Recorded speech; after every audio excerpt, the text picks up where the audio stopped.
NCAA March Madness Bracket Breakdown on CBS Sports Network is sponsored by Werner, the official ladder of NCAA March Madness. Reach new heights.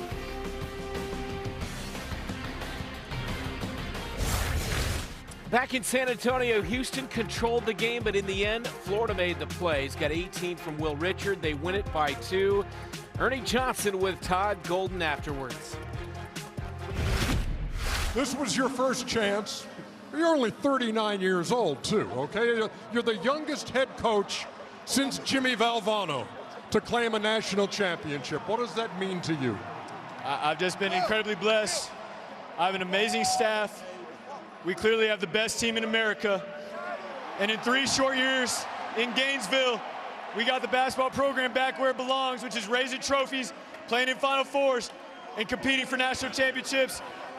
Just super fortunate to be with this group right here.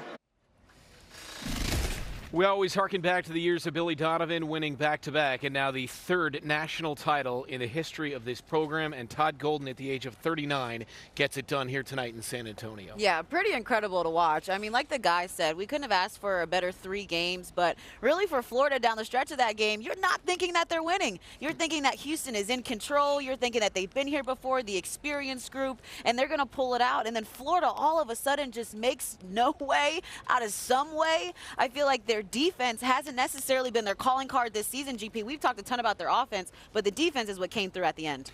For me, as the only one on this court and at the crew over there at the desk to pick Florida to win the game. You can check the tape.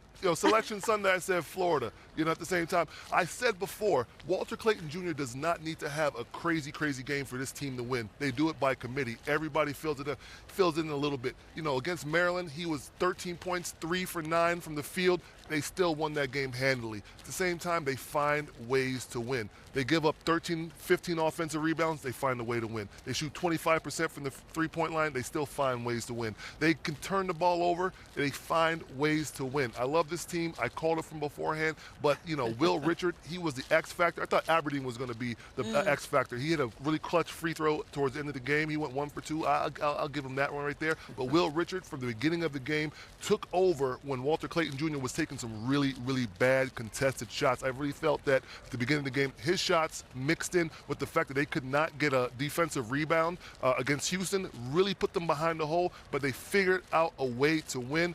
Congrats to them. Todd Golden, he is 39 years old. I'm 38. I turned 39 in December. I have a lot more to accomplish before I get to 39. Kudos to him. You might have to launch a podcast. I may have to launch a podcast. Like I said, we've spent so much time talking about Florida's offense, but the defense has always been ranked in the top 10 as well, and it was even better than that tonight.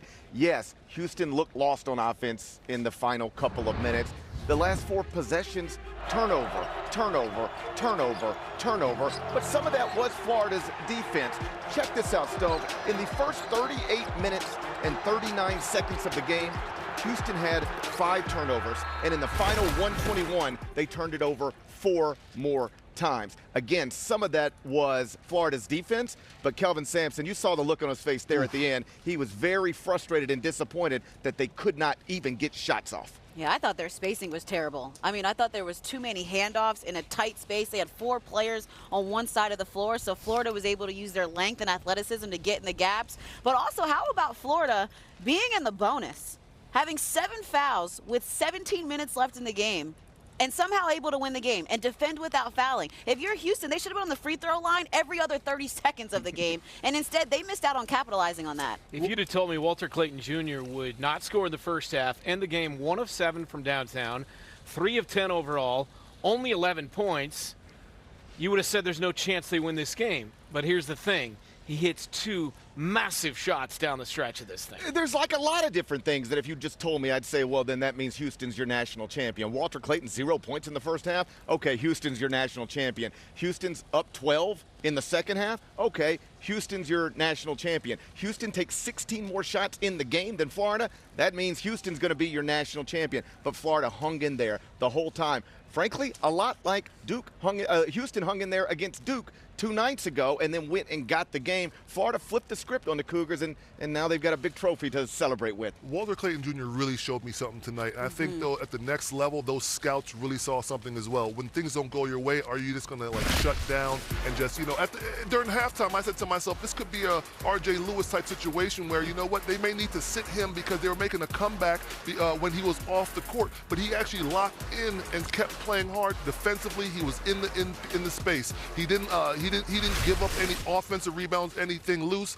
and he didn't give up any loose balls, but he kept playing. I love it. He had some fortitude. He showed me something right there at the next level. Those scouts are going to love that. Yeah, because there are other superstars who would have shot their teams out of the game, who would have kept taking those bad shots and realized, hey, I need to facilitate. I was impressed with his 7 assists because I felt like even down the stretch of that game, he was still being a threat off the ball and facilitating, not just with his scoring ability. Yeah, to your point, 7 assists, 5 rebounds. He got it done, 65-63. The Gators celebrate their 3rd national title in program history. On the other side, the Houston Cougars lose an absolute heartbreaker. We will hear from Kelvin Sampson and his guys when we come back on March Madness Bracket Breakdown.